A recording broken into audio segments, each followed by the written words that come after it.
Welcome to the Art of Medicine.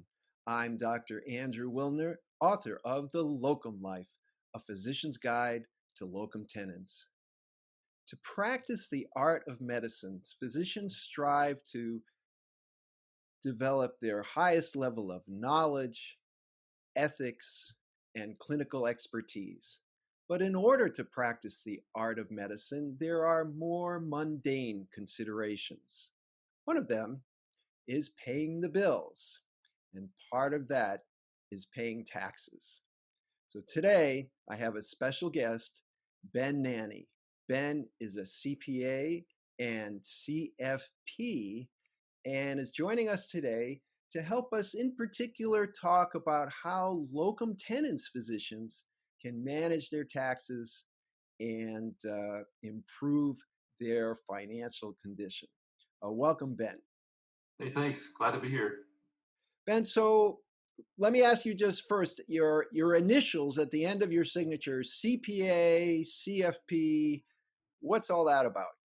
Yeah, so the CPA is more well known. It's a certified public accountant. And of course, that's just licensed by the state that you operate out of. And those people are more focused on the tax side of things. And the CFP is more certified financial planner. And so those are the guys that focus more on the investments, the retirement planning, the insurance side of things. So they're less focused on taxes and more on everything else. Now, I've heard people talk about wealth management. Is that the same thing? That's a good question. So, I mean, it goes by different terms. And truthfully, it doesn't really, wealth management, financial planning, it all can mean the same thing, but it really comes down specifically to that firm that you're working with. You know, in my mind, true wealth management should be holistic. And so that just means that they're looking at every aspect of your financial life. They're looking at your taxes, they're looking at your estate planning, they're looking at your insurance, your investments, and they're trying to coordinate all that together into one direction to try to get you where you want to go, which for many people, for many doctors is, not working at 85 years old. Right. Well, I think retirement should be elective, right? So Yeah, that's a different, yes. We've talked that's about that before. in the financial independence community, you Yes, should retire when you want to retire, not yes, working an extra 10 years because you have to. And if you want to early retire, well, then fine. But if you want to practice for the love of it, that should be an option too. And absolutely. I think that's Absolutely. where guys like you come in handy because it does seem to be. I just put all the documents together for my taxes for 2020, and just collecting all the random documents that all have meaningless designations to me. They have numbers. We got to fill out this form, and there's a 1099 and a 1099R, Yes. and it's like, well, of course there are W-2s. So just putting it all together and not even understanding any of it is already a big job, and even knowing what to put. So you would help physicians with that, right? Yes, absolutely. Yeah, I generally lead with the tax side because I found that most physicians that I've personally worked with, to a person, they almost all want help on the tax side. And then on the financial planning side, they may or may not want any help. Sometimes I've worked with some physicians, I have clients now, where we help them with their taxes, but on the financial planning side, they feel comfortable doing that on their own. So I generally lead with the taxes, and if they want extra help, then I can provide that also. Well, I think the reason for that is you have to pay your taxes, Exactly right. but you Yes. don't have to do That's financial the planning. Yes, that's a very nice way to, and it's true. Yeah, taxes are deadline driven. Yeah, somebody's going to come knock at your door if you don't pay the taxes. So yeah, I think that's very true. So now you have a special interest in locum tenens physicians. Tell me about that. Yeah, I think it started. So I worked with a prior firm, Fox Financial Planning, and then also Fox CPAs. And so through that, I was just exposed to some locums doctors. And I think what I just found interesting about them was that they are unique among doctors just because they're contractors. And because they're contractors, they're basically small business owners. And so their tax situation is almost always more complex. A lot of times they're working in different states. They've got to deal with their own retirement plan. And so because of that, I just felt like there was a unique set of needs that they had that I felt like I could meet. And then also, I just came from a family of self-employed people. I'm self-employed myself. So just the idea of the locum's life, I feel like at a deep level that resonates with me. I understand why they're doing it. The independence is very nice. Well, as of 2016, more than half of physicians are employed.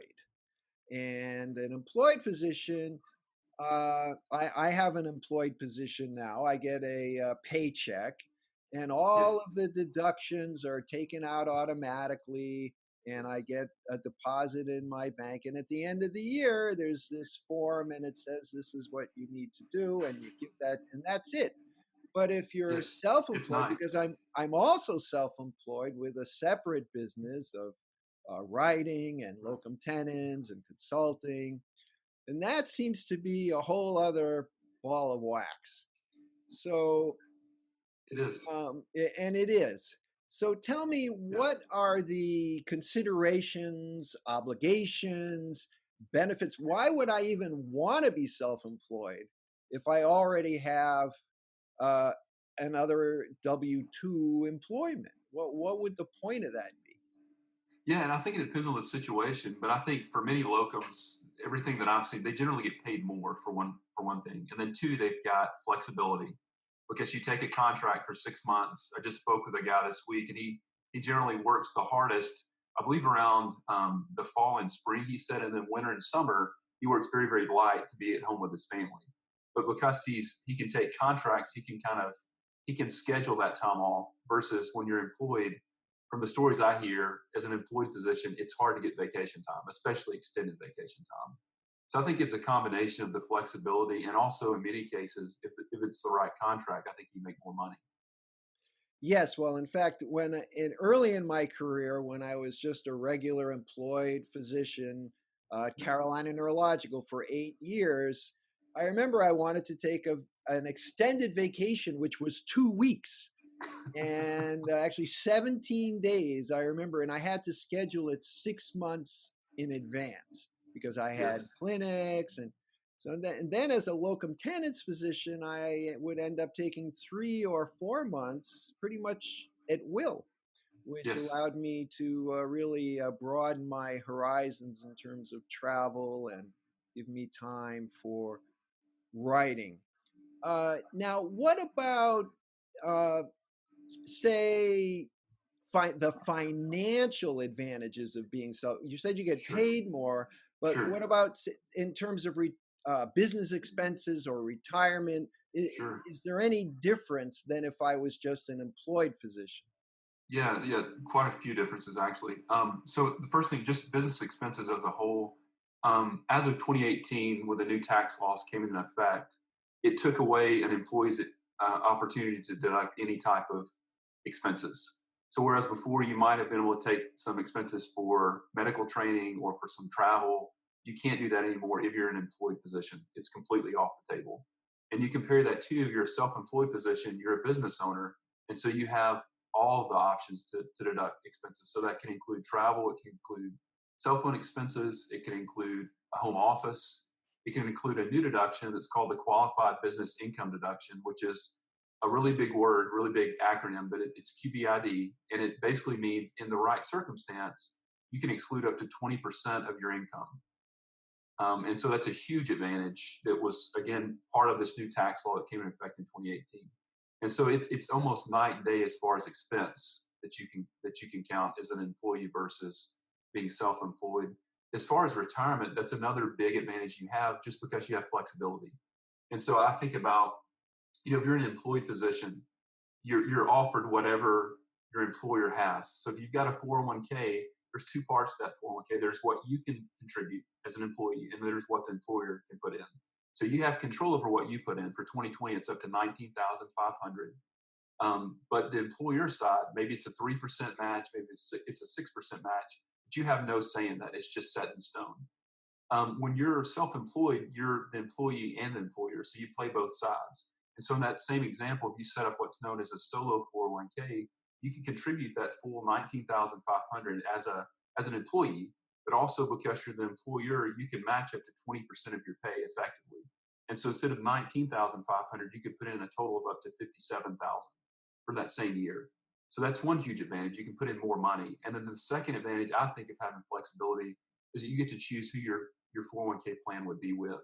You know, as an employee, whoever your employer decides manages your 401k, you're kind of stuck with it. And sometimes those options are really good, and sometimes they're really expensive options that have high fees, and you're kind of stuck with that. And what can happen long term with high fees is it kind of eats away in your investment returns.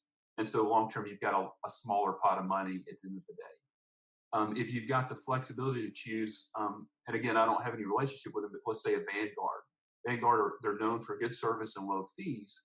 You know, over the course of a 20 or 30-year career, that could save you thousands of dollars just in investment returns. You wouldn't have to pay in fees. And so to me, those two things, being able to contribute more and then also having control over keeping your investment expenses lower, those are two huge advantages of being self-employed. I'll just give a specific example in my case from the self-employed side. I usually end up buying a computer pretty much every year or Yeah. every couple of years, and it's a Yeah. $3,000 expense. I Yes. may be doing this wrong, but it's my understanding that here in my lush home office, that $3,000 is a business expense, Yes. which means that it saves me. That's I guess pre-tax dollars, right? Yes. That would be a good way to phrase it. Yes. So at a tax rate of 30%, that's saving me $1,000 that Right. if I didn't have my extra business and I'm working at the hospital, I've got my normal paycheck. If I buy a computer, it's with my own money, my Exactly. post-tax money. That's And exactly right. so even if I don't earn that much in my own business, the ability to extract really expenses that I don't have a lot of discretion about. I need a computer, right? Right. So it makes it really worthwhile to pursue these extra employment opportunities. Absolutely. That's a great example. But yeah, and by the way, you're doing it right. Oh, that's If that's worth anything. no knocks on the door. Good, good. Ben, this has really been great. I can see that you have a lot to offer physicians who are working hard and maybe considering being self-employed in locum tenens or consulting or some other position. If a physician wanted to contact you, what would be the best way? Sure. So they can find out more about me just through my website. It's crossroadsfinancialconsulting.com. Or you could just call me directly. My number is 731-695-7005, and I'd be happy to talk. Oh, that's great. Ben, I want to thank you very much for joining me today on The Art of Medicine. It's been enlightening and Absolutely. enjoyable. It's a pleasure. Thank you.